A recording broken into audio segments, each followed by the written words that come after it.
Bueno, amigos de Venezuela, siempre Venezuela, de esta manera alegre, con Pastor López, iniciamos nuestra edición vespertina, como siempre llevándoles a ustedes información, comentarios, noticias, música, entrevistas, todo lo que tiene que ver con Venezuela y su migración a lo largo y ancho del mundo. Esto lo hacemos con mucho cariño, con mucho respeto para todos ustedes a través de esta señal, 5 emisoras que desde Aruba hasta Arauca, en el área binacional colombo-venezolana, enlazan en señal abierta nuestra transmisión, nuestra señal. También debemos comentarles que este es un trabajo en equipo, en donde está Vanessa Chacón en la producción, Camilo García en redes sociales, apoyo técnico, nuestro equipo de operadores en todas las emisoras trabajando para amplificar correctamente la señal del programa y nuestro equipo de corresponsales en Colombia, Venezuela y otras partes del mundo llevándoles la información, todos bajo la coordinación de su servidor, Alan Peralta. Y nuestra plataforma web, muy importante, que nos permite salir en esta oportunidad de Facebook Live directo, llevándoles la señal a todo el resto del mundo.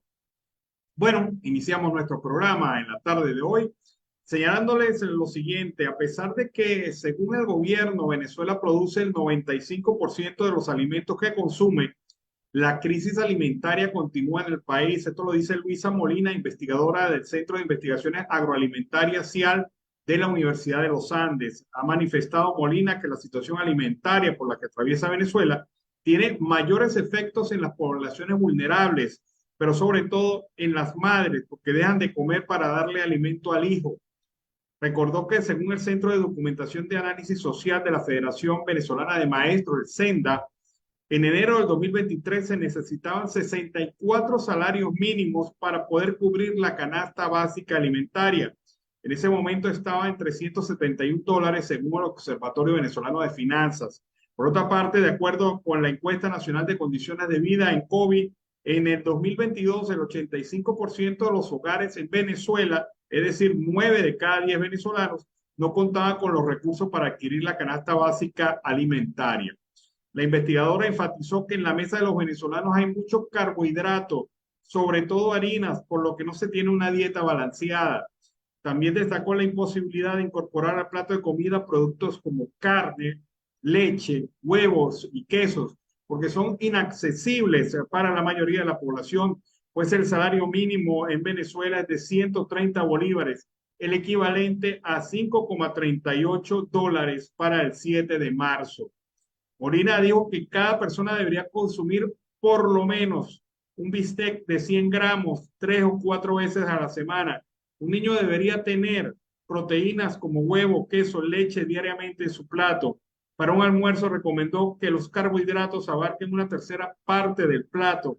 Estos pueden ser arroz, pasta, así como una porción de carne, que algunas veces a la semana puede ser proteína vegetal, caraota o frijoles. Además de vegetales de varios colores, pues aportan un tipo de vitamina distinto. El problema es que los venezolanos no tienen el dinero para acceder a estos alimentos y esto genera, obviamente, carencias que en algún momento se manifiestan en la vida. Bueno, hablando de carencias, nuevamente teníamos tiempo que no lo escuchaba, pero nuevamente sale a sabotear el proceso de diálogo en México el presidente de la Asamblea Nacional de 2020, Jorge Rodríguez, la ilegítima, quien aseguró que la administración oficialista no firmará ningún acuerdo con la plataforma unitaria que reúne a los sectores de la oposición hasta estar 100% libre de sanciones. Venezuela no va a firmar ningún acuerdo con este sector de la oposición venezolana hasta que Venezuela no esté libre de las sanciones, afirmó Rodríguez durante un evento de estos que se inspiran ellos, el Día del Antiimperialismo Bolivariano mismo, en el centro de Caracas. El diputado, que además ejerce como jefe de la delegación oficialista para la negociación en México, recordó que en noviembre del 2022 se logró la firma de un acuerdo social donde se rescataba más de 3.200 millones de dólares que estaban en el extranjero. Es lo que afirma Jorge Rodríguez y da su versión del hecho. Pero lo importante de esta información es que otra vez sale Rodríguez diciendo que no se va a firmar ningún acuerdo que no se va a llegar a ningún acuerdo hasta que los liberen de las sanciones. Bueno, jubilados y pensionados en Caracas también salieron a protestar, esta vez ante la sede del Instituto Venezolano de los Seguros Sociales, para exigir mejores condiciones de vida y solicitar respuestas a sus demandas. Hace un año, estos mismos jubilados y pensionados entregaron ante el Instituto Venezolano de los Seguros Sociales un pliego de demandas, entre ellos pensiones dignas, y en todo este año no han recibido respuesta a las peticiones. Ha sido lo que se llama un silencio administrativo. Al lugar también acudieron trabajadores del sector educativo para acompañar a los abuelos. Aquí estamos, aquí seguimos, los trabajadores no nos damos por vencidos, expresaron. Desde el 9 de enero, empleados del sector público iniciaron una serie de manifestaciones para pedir mejoras salariales en Venezuela y hoy le correspondió el turno a los viejitos jubilados y pensionados de nuestro país. Julio Montoya, de Primero Justicia, anunció la conformación de un movimiento de defensa de la familia y en contra del aborto en Venezuela. Escuchemos las razones y el análisis que hace Julio Montoya sobre este tema. Así no les guste, porque así como no creo en la ideología de género, porque creo en la familia y he adelantado que voy a impulsar todo un movimiento nacional de defensa a la familia, a las tradiciones y a la vida. Tengo mi derecho. Alguien tiene el derecho de plantear el aborto. Y otros tenemos derecho a decir que una vez que se combinan los cromosomas del padre y de la madre, se pegan y ese nuevo individuo tiene unas características propias. Y yo creo en los derechos de todo el mundo, que llegan hasta dónde, hasta que lesionan los derechos de otro. Yo creo en el derecho de la mujer a gobernar su cuerpo, pero cuando ya tiene un hijo ya no es de ella esa vida. ¿Ve? Yo no creo en la ideología de género. Yo creo que eso le hace mal incluso al movimiento gay. Que no todo piensa en eso del lenguaje inclusivo, de que puedan ir a baños de las mujeres. Que ¿cómo voy a aceptar que a un hombre que se considere mujer y tenga un pene vaya a un baño donde está mi hija de 6 años y él puede sacar su pene y orinar delante de mi hija? ¿Cómo pretenden que yo apruebe eso, hermano? Eso no puede ser. ¿Cómo creen que yo pueda aprobar que un hombre de 80 kilos de peso pueda sentirse mujer y pueda irse a un campeonato de levantamiento de pesas de mujeres? Lo más probable es que gane, porque hay que tener claro lo que es el genotipo y el fenotipo. Invito a todos a que busquen el concepto, lo voy a anotar aquí, de bioética. Bueno, es la posición de Julio Montoya, de Primero Justicia. Ha generado bastante polémica Montoya en los últimos 2 días. Primero con un video que realizó colocándose una peluca por el tema de la mujer. Dijo que no bastaba ponerse una peluca para ser mujer. Y ahora con estas declaraciones afirmando que hay que luchar contra el tema del aborto y la defensa de la familia. Muchos estamos de acuerdo.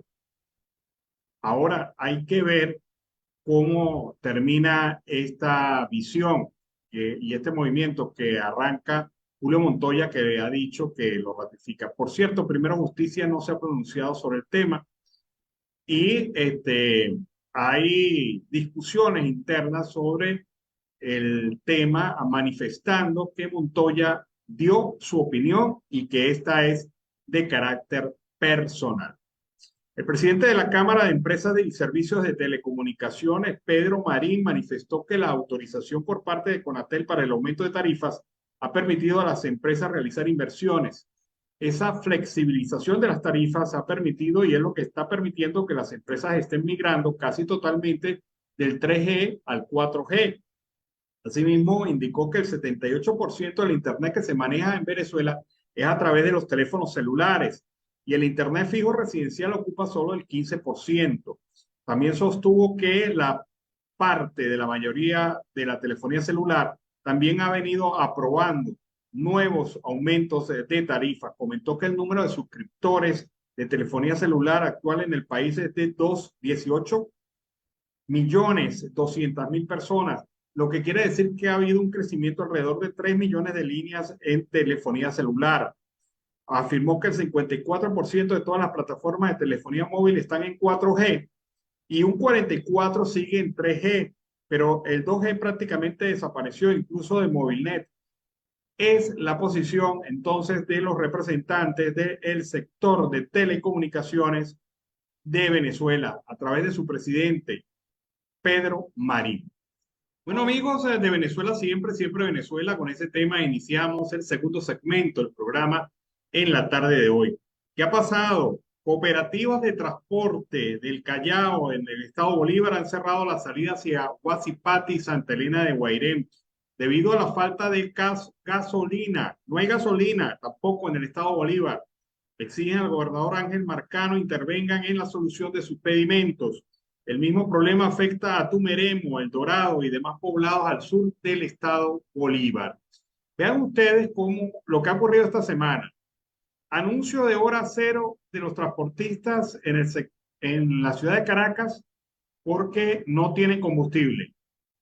Anuncio de protesta por parte de los transportistas del estado Cogede porque no tienen combustible.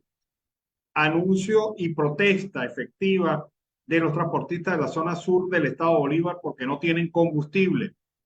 Esto se está multiplicando y no tiene solución el régimen. Ya habíamos visto esta semana que la producción se había reducido por fallas en uno de los sistemas de Amuay.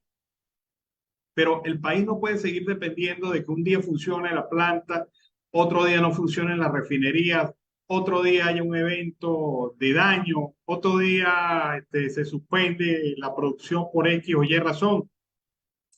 Así no se puede manejar un país, así no se puede manejar esta circunstancia y obviamente el gobierno, en el caso de la gasolina como en otras actividades, tampoco tiene ni da respuestas.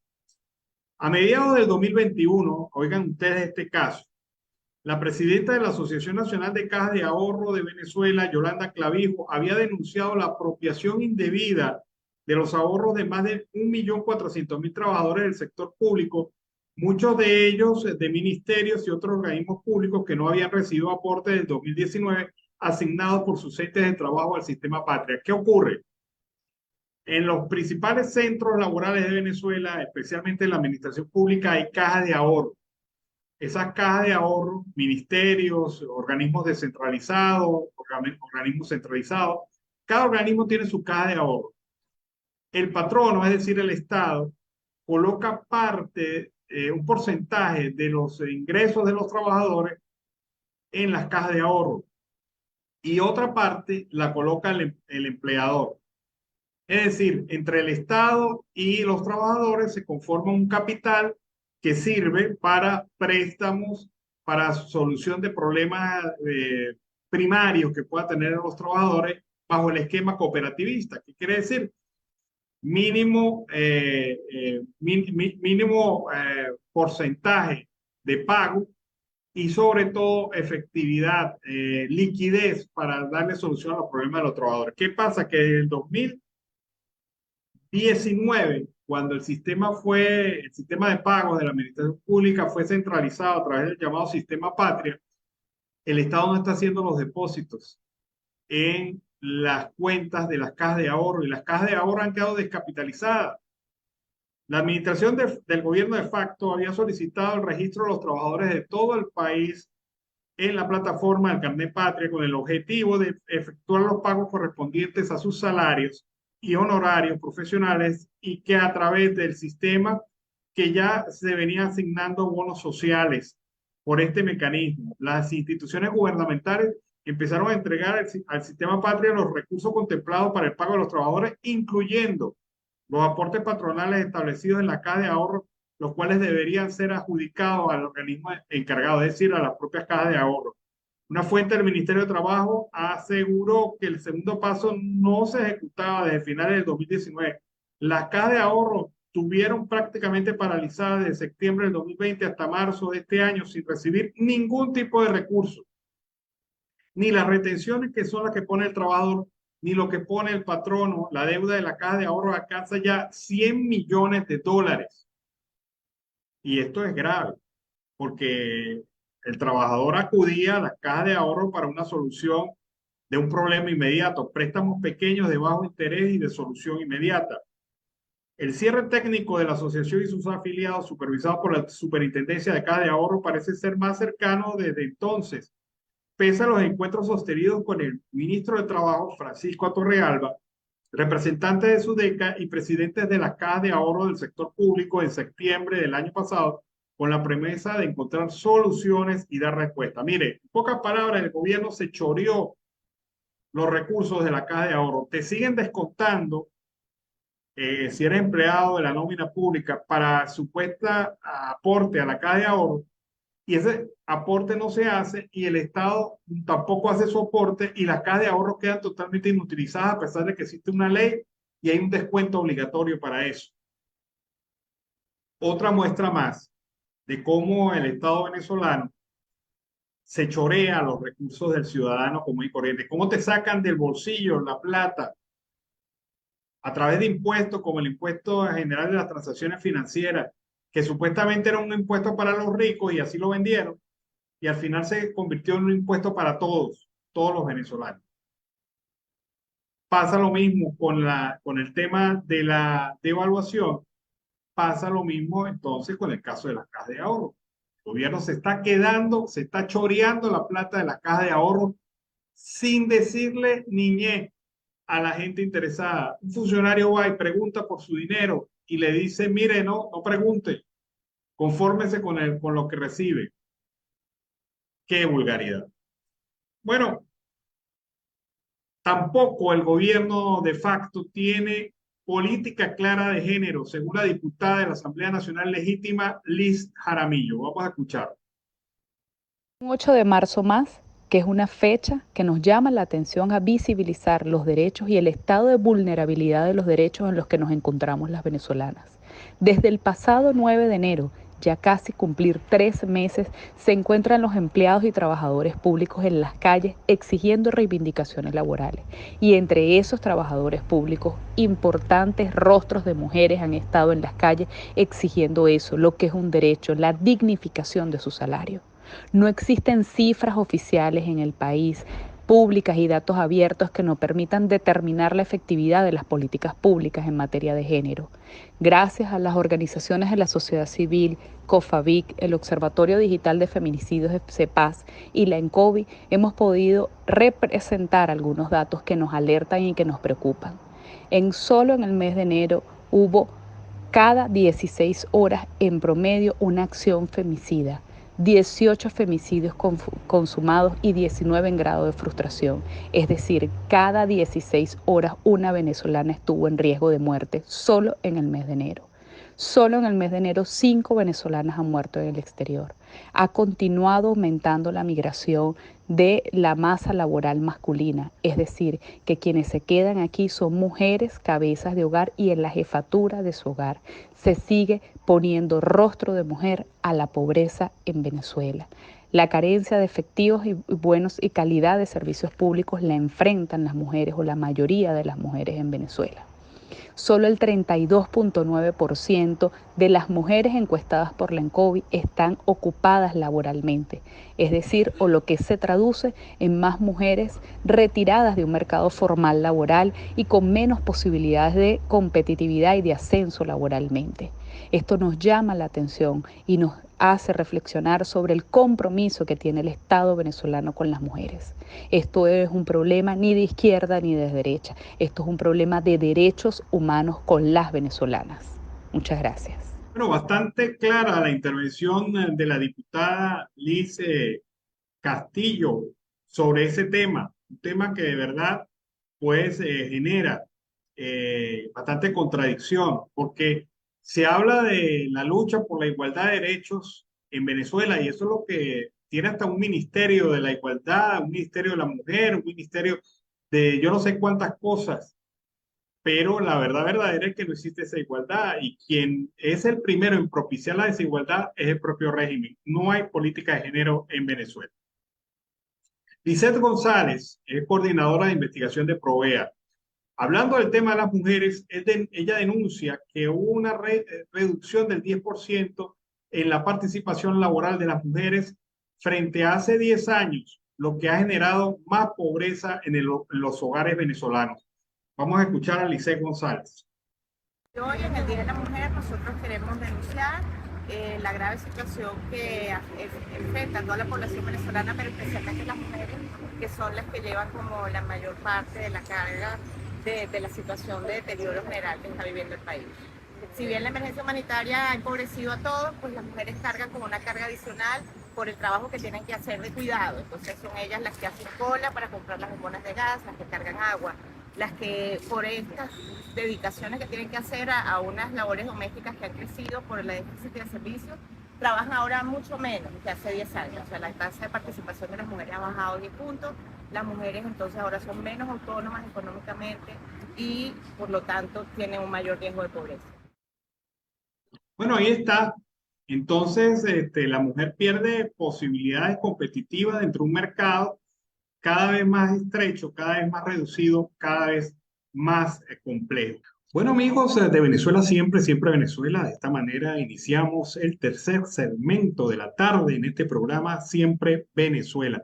Como siempre, la segunda hora del programa siempre es sabrosa porque tenemos aquí a Carlos Uzcategui, el Miura, que nos acompaña con los comentarios de la tarde. Carlos, buenas tardes. Bueno, una feliz tarde a la Ernesto Perati, por supuesto a nuestro audiencia del programa Siempre Venezuela Radio. Lo que falta es el café y pasticas, Alan, y comenzamos una tertulia excelente. Así es, Carlos. Pero mira, a raíz del comentario que hicimos este mediodía, algunos amigos me han comentado, me han dicho lo siguiente: Alan, pero es que ya el gobierno se salió con la suya otra vez. Y yo les digo, no, no, contundentemente no, porque el tema de las inhabilitaciones es algo que se había previsto y es algo que viene en este movimiento de tira y encoge del gobierno. Pero es que el gobierno también tiene sus propios problemas y muy serios, muy, pero muy serios. El régimen de facto tiene problemas muy serios. Y empezamos por el tema de las protestas sociales, las protestas laborales, que no solamente Total. son, Carlos, no solamente son por una exigencia de salario, es por una exigencia en el fondo de un cambio político en Venezuela. Y a pesar de que no se vendan como tema político, la única manera de garantizar un salario digno en Venezuela, el quick central de las protestas, es cambiando, sacando a Maduro. Así de sencillo. Que Maduro salga del poder, que Sí, no venga queda de otro. sí, que venga un nuevo poder en Venezuela. Eso es lo que racionalmente se entiende. No puede haber una flexibilización de las sanciones de Estados Unidos si no hay un cambio político en Venezuela. No puede haber una recuperación económica del Bolívar si no hay un cambio de gobierno en Venezuela. No puede haber una reestructuración de la deuda externa venezolana si no hay cambio de gobierno. No puede haber una estabilidad cambiaria si no hay cambio de gobierno. No puede haber respeto a la democracia si no hay cambio de gobierno. Es decir, son tantas las cosas que están en juego en este momento en Venezuela que el gobierno está contra la pared a pesar de que no lo reconozca, Carlos.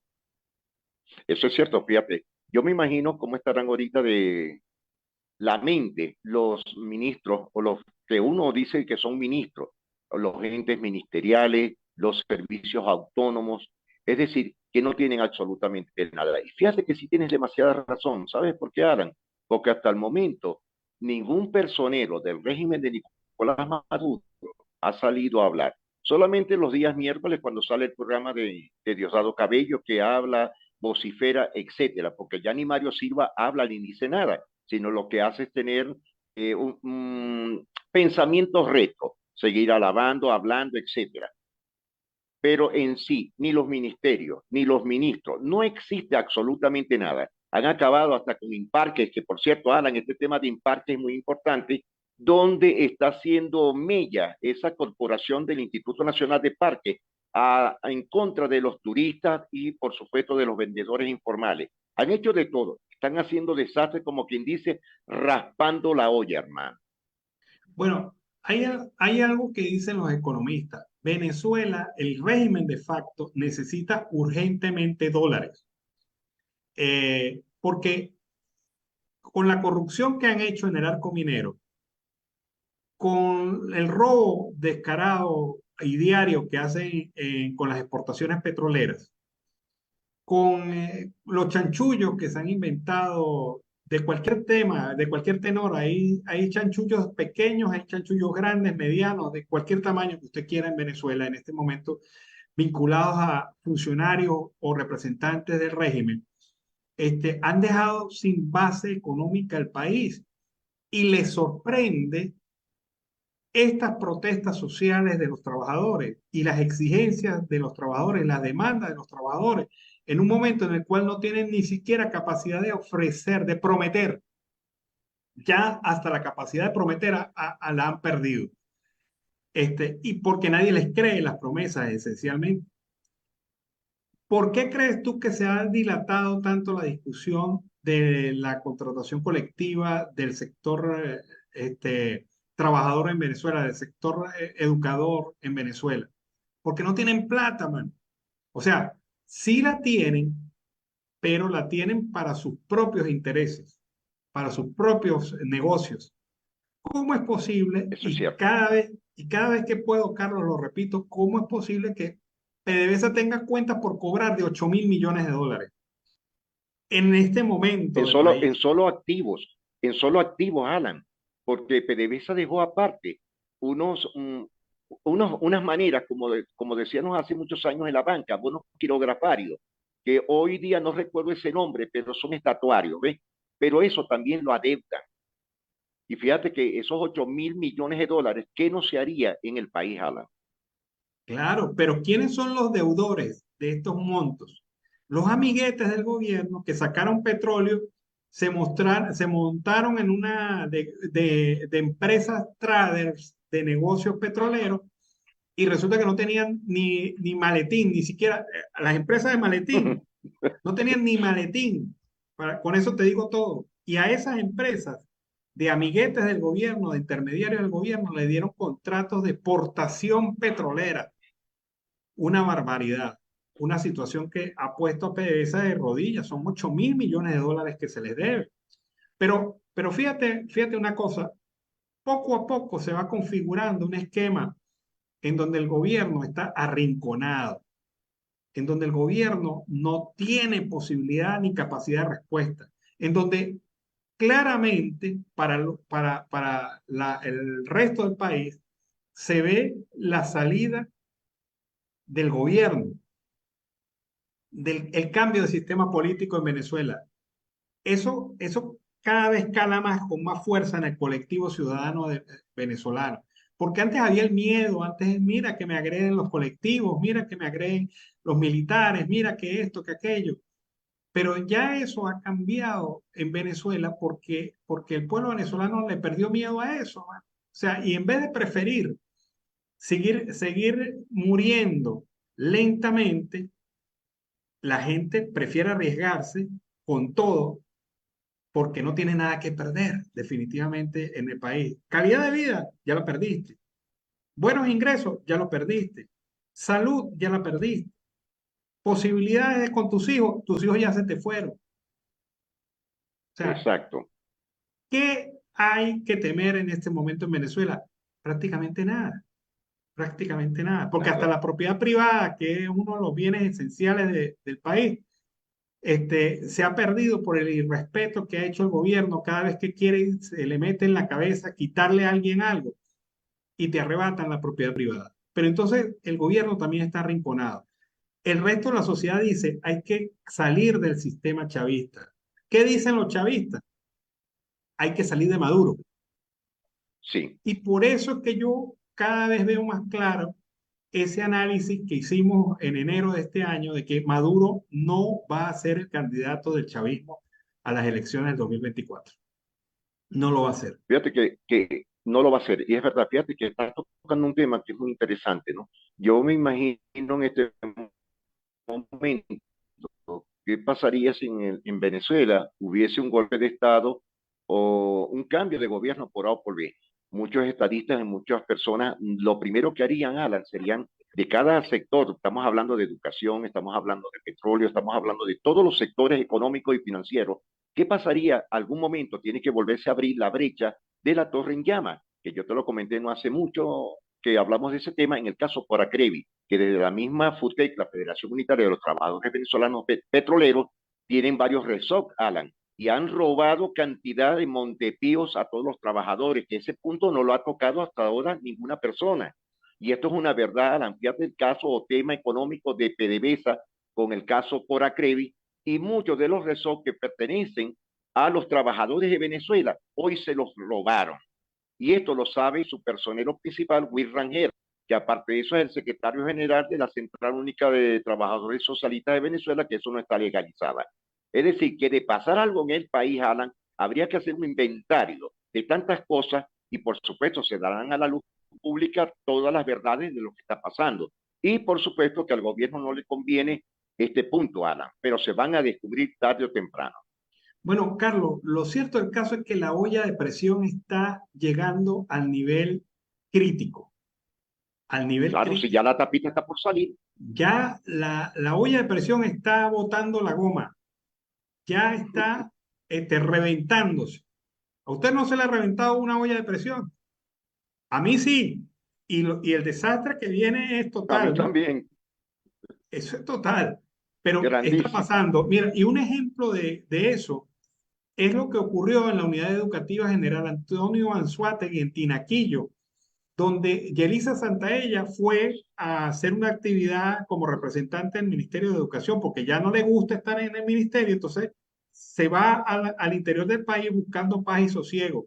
Pero resulta que los docentes que estaban allí, que supieron que ella estaba allí, le armaron una trifulca y bueno, Una zamparrera. sí, casi que es lamentable el resultado. Pero veamos estas imágenes y escuchemos los comentarios.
Es increíble, pero esto no se presentaba en Venezuela con algún ministro chavista.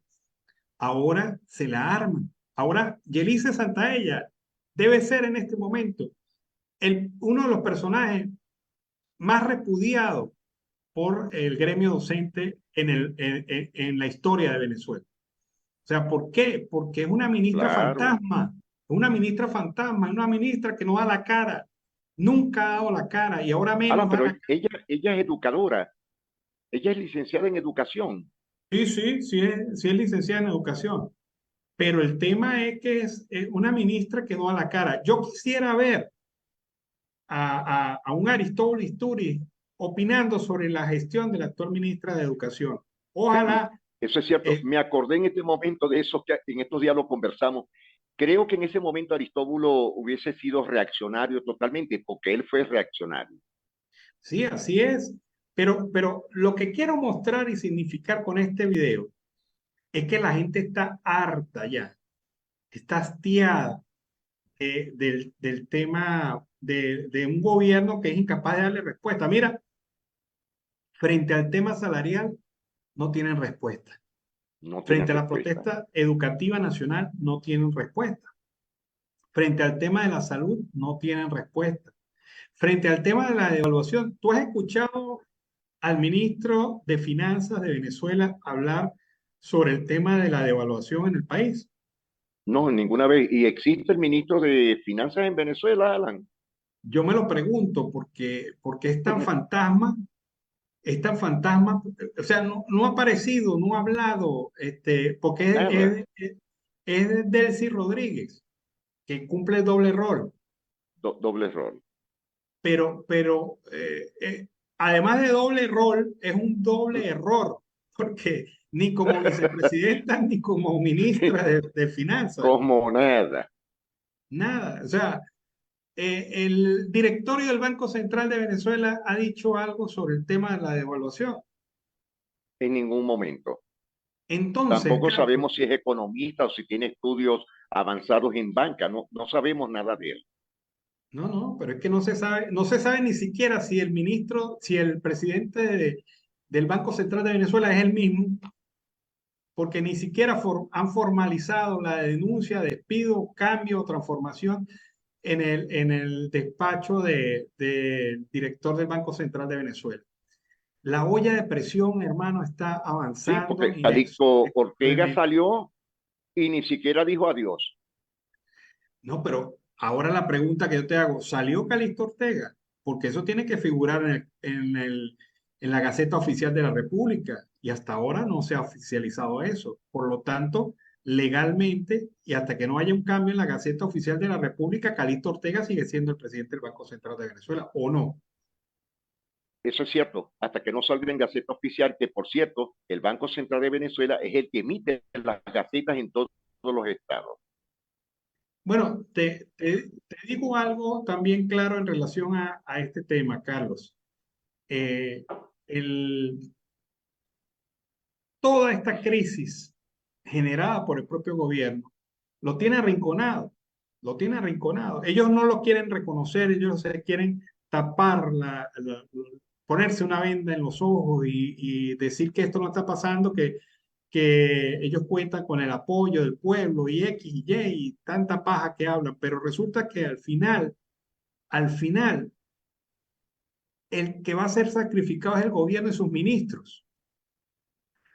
Vienen situaciones complicadas y difíciles para Venezuela y hay que tener la fuerza y la voluntad. El gobierno depende hoy más que nunca de la mesa de diálogo en México y depende Eso es su cierto. supervivencia de que Estados Unidos levante sanciones, pero se encuentra entrampado en un tema. Estados Unidos no va a levantar sanciones hasta que haya apertura democrática en Venezuela. Y la apertura es, entre otras cosas, entre otras tantas cosas, es el levantamiento de todas las inhabilitaciones que hay de candidatos.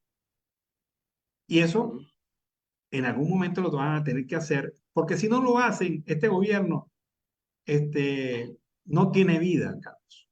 No quería decir una palabra fuerte, pero vamos a decir la menos fuerte, no tiene vida. Este gobierno no tiene vida. El régimen de Maduro tiene su tiempo ya vencido. Y tenía razón la profesora Elsa Castillo cuando decía que el miedo se había mudado de hacer así, el miedo está en la otra Eso es acera. cierto. El miedo se mudó y eso es una realidad. Porque fíjate algo más palpable. ¿Cuándo habías visto tú, Alan, en el transcurso del día de ayer en la ciudad de Maracaibo, que las asociaciones de los gráficos, litógrafos eh, y trabajadores del medio habían salido por primera vez en un sindicato de los trabajadores en el Zulia, nunca había pasado. Pero ¿sabes por qué? Porque más del 75% de esa población, que es bastante amplia, está desempleada. Ahora imagínate tú en este punto, Alan, que salgan ya por fin todos los sindicatos de base y digan ya nos cansamos, estamos hastiados. Falta ahora salir los empleados, Alan, porque hay una asociación de empleados en cada círculo, en cada estado. Solamente faltan ellos que lo acompañe la familia y la sociedad civil. Pero tal, hay que decirlo de esta manera. El régimen de Nicolás Maduro fracasó en todos los aspectos. No ha logrado absolutamente nada y hay que salir de él. Así de sencillo. Sí, es la única solución que tiene el país es salir del régimen, salir del régimen de facto. No hay otra alternativa. No hay, ya quemaron las naves, ya no hay No hay vuelta otra. atrás. No hay vuelta atrás. Y vamos a ver si los chavistas toman la decisión de decirle a Maduro también hasta aquí, porque los altos jerarcas chavistas también deben estar chorreados, porque no te creas. O sea, la rabia del pueblo viene también contra ellos. Y bueno, habrá que ver si hay alguna situación que yo tengo un escenario, Carlos, no lo quiero comentar hasta tener los pelos en la mano. Aguántese, aguántese. Pero vamos a aguantar eso hasta la próxima semana. Pero yo tengo un escenario desde los mismos chavistas. Vamos a cambiar de tema porque ya la cosa está muy caliente. La lengua la tiene viperina y la tiene morada. La Policía Nacional Bolivariana no deja trabajar a los buses de la Concepción La Paz allá en el estado Zulia. Veamos parte de esta acción ilegal de la Policía Nacional Bolivariana contra los buses de la Concepción. No son así. Más nadie trabaja. Y son de la Concepción, están pasando del límite de ellos. El límite de ellos está por ahí.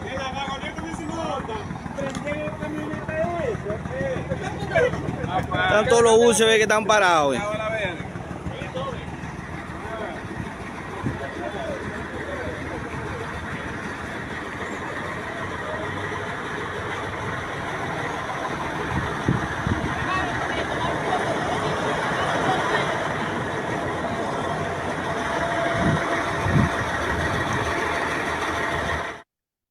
Bueno, Carlos, ¿qué te parece? Usted que conoce esa tierra, ¿qué está ocasionando esto? Hermano, yo le voy a comentar algo que no ha salido a la luz pública.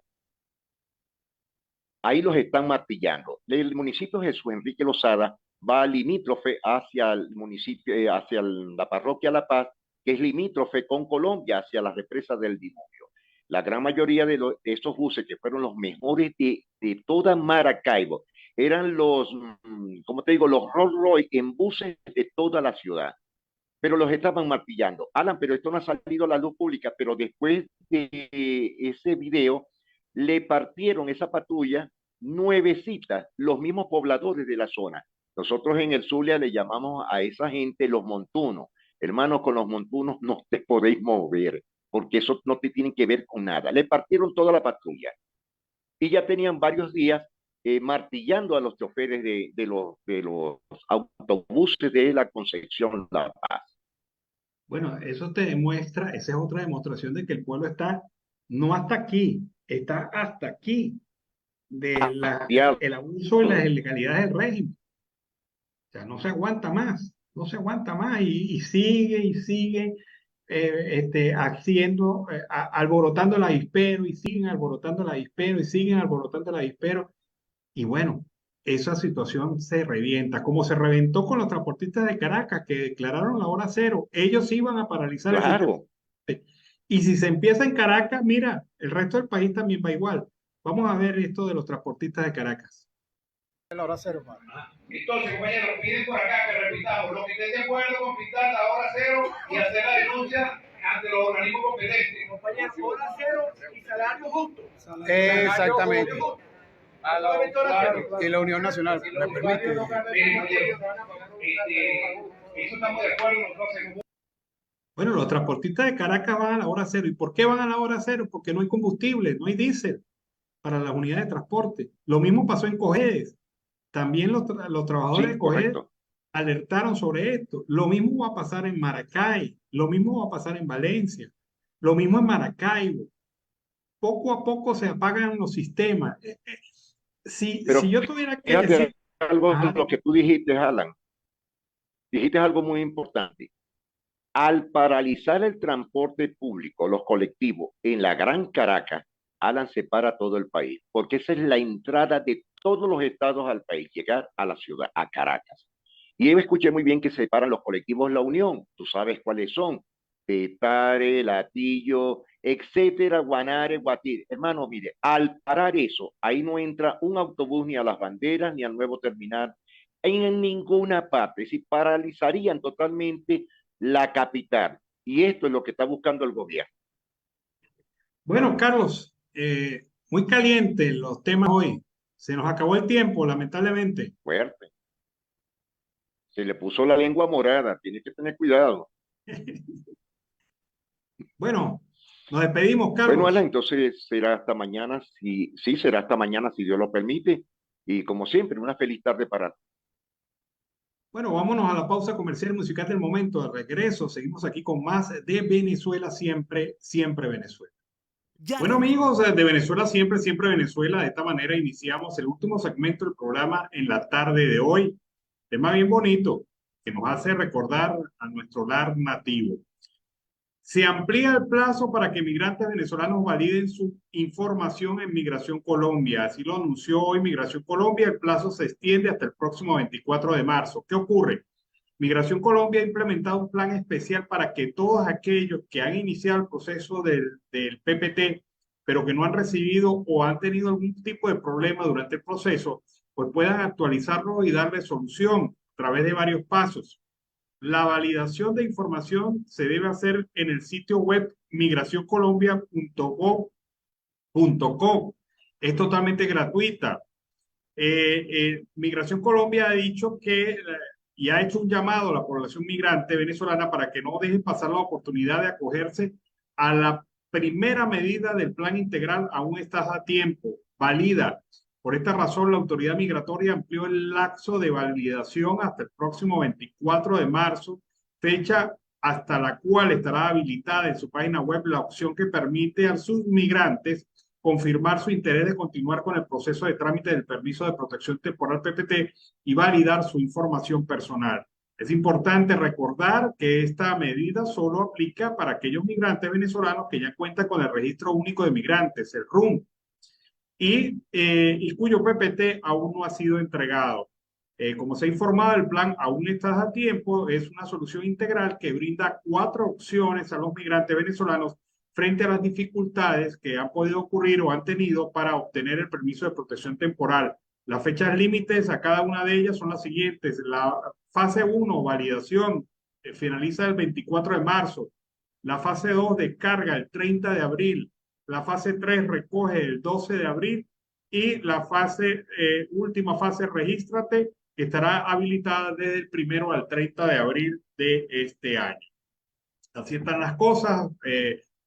Migración Colombia amplía la oportunidad de tener esta posibilidad de solucionar los problemas con el PPT, que han sido muchos, y hay varios casos que han señalado la imposibilidad de tener el PPT a pesar de haber cumplido con todos los plazos. Todavía hay gente de septiembre del 2021 que no tiene PPT, a pesar de haber sido prácticamente el primer grupo que tuvo la prueba biométrica por parte de Migración Colombia. Bueno, el diputado de la Asamblea Nacional Venezolana, Juan Carlos Palencia, aseguró que rechaza la ley aprobada por el Consejo Legislativo del Estado Táchira porque esto va en contra de la integración fronteriza y la unión de dos pueblos hermanos. Los integrantes del Consejo Legislativo del Estado Táchira han pedido que se cumpla una ley ya existente para cobrar un timbre fiscal a personas que sellen pasaporte, entren o salgan de Venezuela. Además, para cruzar la frontera entre La Parada y San Antonio del Táchira, habrá que pagar 10 unidades tributarias, cerca de 90.000 pesos. Es decir, si usted necesita o planificó viajar por Colombia, cuando usted esté sellando el pasaporte, debe comprar estampillas del Estado Táchira que tienen un equivalente a 90.000 pesos. No todo el mundo carga ese dinero en el bolsillo, pero parece que la gente de la Asamblea Legislativa del Estado Táchira considera que sí. Se han anunciado además 56 tributos, pero algunos de los más polémicos son el impuesto con 10 unidades tributarias, que perjudicará a los venezolanos que busquen salir del estado Táchira y cruzar la frontera por los puentes internacionales. Entendemos que se deben buscar tributos, pero se debe hacer sin generar afectaciones porque los bolsillos de los tachirenses no dan para más, señaló el diputado Juan Carlos Palencia de la Asamblea Nacional. Bárbaro esto, 90.000 pesos por salir de Venezuela, por pasar por el estado Táchira. Ahora yo me pregunto, ¿en qué servicio, en qué opción, en qué oportunidad, en qué beneficio del Táchira para los pasajeros que tienen que cumplir esa ruta beneficia el pago de los 90.000 pesos? O sea, si yo pago 90.000 pesos, amerito un servicio. Bueno, ¿cuál es el servicio que me ofrece el Estado Táchira para yo pagar 90.000 pesos por solo sellar mi pasaporte? Porque además de los impuestos nacionales que debo pagar ahora adicionalmente 90.000 pesos. Hay que explicarle muy bien a la gente esto, porque sin duda alguna trae bastantes distorsiones y puede alejar a la gente que pase por el estado Táchira en búsqueda de una ruta hacia otras naciones por Colombia. Vamos a escuchar el tema de las protestas sociales, la protesta de los trabajadores, la protesta de los docentes, la protesta del pueblo en general.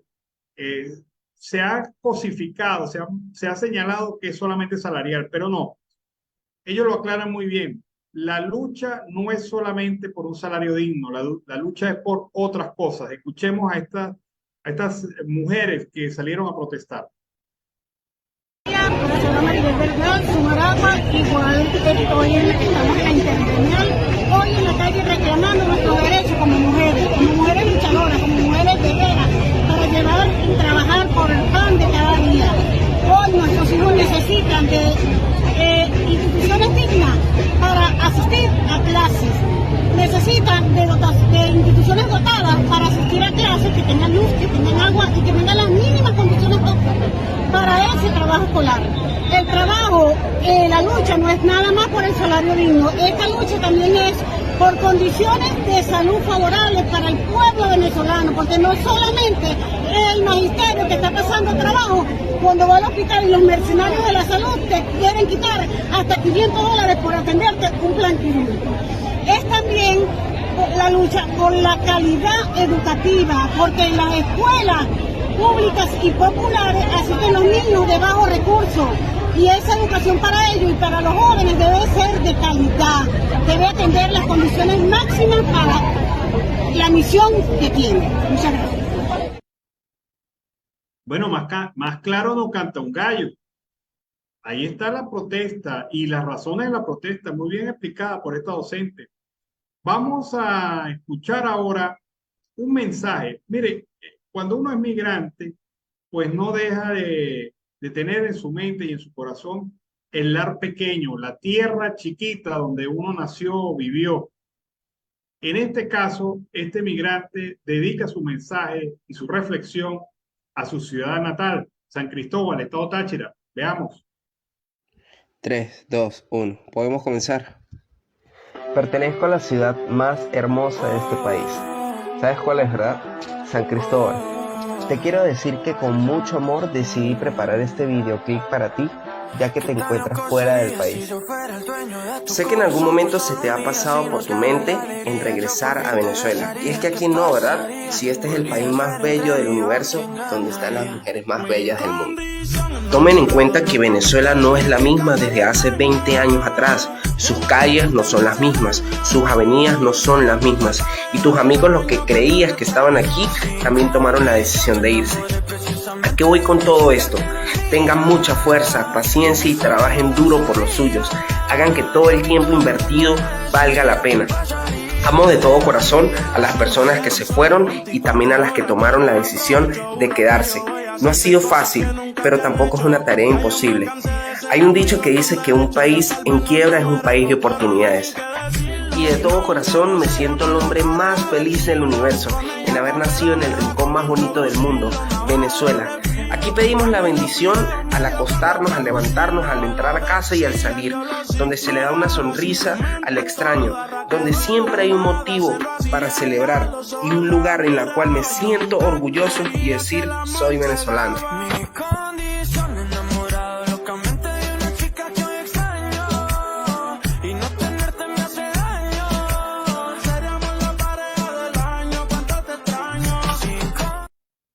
Bueno, más de uno se le vienen los recuerdos de la ciudad de San Cristóbal, de estado Táchira.